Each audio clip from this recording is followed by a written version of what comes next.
পানি কাজে কিছুই লাগে না, তারপরও দেখতেই পাচ্ছেন কত সুন্দর হাত মুখ সবকিছু ধুচ্ছে, একেবারে এমন ভাবে খেলা করতেছে সংসারের যাবতীয় কাজকর্ম করতেছে, অথচ কোনো কিছুই নেই।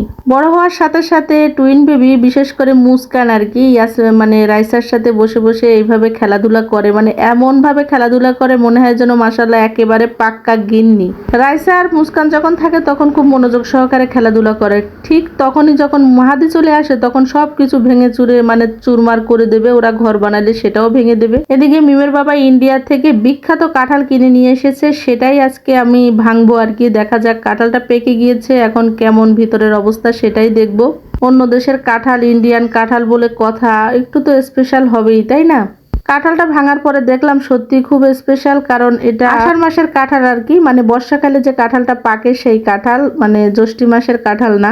আসলে সাতক্ষীরা থেকে কাঁঠালটা নিয়ে এসেছে মিমের বাবা, তো সাতক্ষীরা থেকে আনা মানে আর ইন্ডিয়া থেকে আনা একেবারেই সমান, কারণ আমাদের বাড়ি একদমই মানে বর্ডার সাইডে, ইন্ডিয়ার পাশেই বলতে গেলে চলে, এই জন্য বললাম আসলে ইন্ডিয়ান কাঁঠাল। তো হ্যালো এভরিওয়ান, আসসালামু আলাইকুম, কেমন আছেন সবাই? রোজি ফ্যামিলি ব্লগ থেকে নতুন আরেকটি ভিডিও নিয়ে চলে এলাম। ভিডিওটি শেষ পর্যন্ত দেখার অনুরোধ রইল। ভিডিওটি দেখার আগে অবশ্যই একটি লাইক দিয়ে ভিডিওটি দেখা শুরু করবেন। কাঁঠালটা কিন্তু আলহামদুলিল্লাহ খুবই ভালো ছিল, দেখতেই পাচ্ছেন যেমন সুন্দর কালার তেমন রসালো ছিল, এবং কোষগুলো একদমই ঠাসা ঠাসা ছিল। অর্ধেক সবাই মিলে খেয়েছিলাম আর অর্ধেক ফ্রিজে রেখে দিয়েছিলাম, আম্মা বলেছিল সুন্দর করে রেখে দিতে, এইভাবে তো রেখে দিয়েছিলাম আর কি। তো ওটা আগামীকাল খাবো। আর এদিকে বাড়ি থেকে আমার এক দাদি পাঠিয়েছিল আমার জন্য এই যে পিঠা, একটুকুলো কি পিঠা বলে যে মেশিনে করে যে তৈরি করে, আমাদের ওদিকে সরু পিঠা বলে। তাই পিঠাগুলো রান্না করব, তার জন্য যে 2 কেজি পরিমাণ দুধ নিয়ে নিয়েছি। আর আমি দুধের ভিতরে কিন্তু কোনো রকম এলাচ দারচিনি কোনো কিছুই দেই না।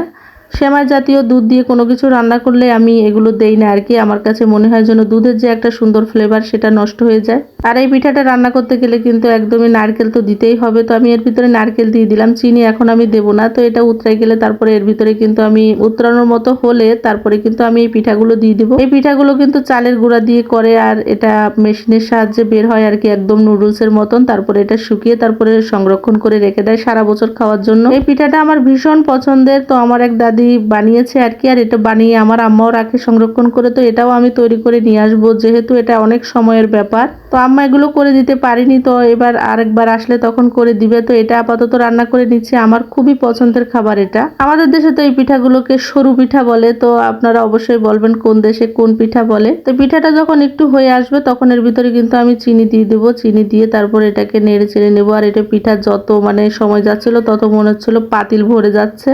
আসলে বাচ্চাদের কিন্তু কোনো কিছু শেখাতে হয় না, বিশেষ করে মেয়ে বাচ্চাদের মারা যেটা করে সেটাই কিন্তু তারা সময়ের সাথে সাথে দেখে সেটাই করার চেষ্টা করে, মানে খেলাধুলা করে ওইভাবে। ছেলেরা সময়ের সাথে সাথে বাবা যেটা করে সেটাই করার চেষ্টা করে, তার মানে বাইরে কি হচ্ছে ফুটবল ক্রিকেট এগুলো নিয়ে তারা ব্যস্ত থাকার চেষ্টা করে। মাহাদি যেটা পছন্দ করে তার মানে ফুটবল গাড়ি ঘোড়া নিয়ে, এটার প্রতি মুস্কানের কোনো রকম কোনো ইন্টারেস্ট নেই। কিন্তু মুস্কান যেটা করে সেটাও মাহাদির কোনো ইন্টারেস্ট নেই, কিন্তু মাহাদি সবকিছু ভেঙে চুরে চুরমার করে দিবে, মানে কোনো কিছু ঘোলানোর জন্য মাহাদি একাই যথেষ্ট। আগে যখন ছোট ছিল তখন একরকম ছিল, আর এখন পরপর বড় হচ্ছে এত দুষ্টামি বাড়ছে, মানে 24টা ঘন্টা আমার ওদেরকে নিয়েই সময় কেটে যায়। ঘুম পড়েও ওরা ঘুম পড়তে চায় না এমন অবস্থা। মানে মাঝে মধ্যে ওদের দুষ্টামি দেখে আর কাজ কারবার দেখে আমার নিজেরই কিরকম পাগল পাগল লাগে আর কি। মানে ঘুম নেই, কোনো কিছু নেই, কেমনে যে ওরা থাকে। আর এত ঘুমানোর চেষ্টা করি তাও ঘুমায় না, রাত্রেও উঠে উঠে বসে যায়, এইভাবে চলছে আর কি। তার ভিতরে চেষ্টা করি আপনাদের সাথে কিছু না হোক অন্তত একটা করে ভিডিও শেয়ার করার জন্য, মানে ফেসবুকে অ্যাক্টিভ থাকার চেষ্টা করি আর কি। পায়েসটা খুবই স্বাদ হয়েছিল। তো আজকে এ পর্যন্তই, ভালো থাকবেন সুস্থ থাকবেন সবাই, আল্লাহ হাফেজ, আসসালামু আলাইকুম সবাইকে।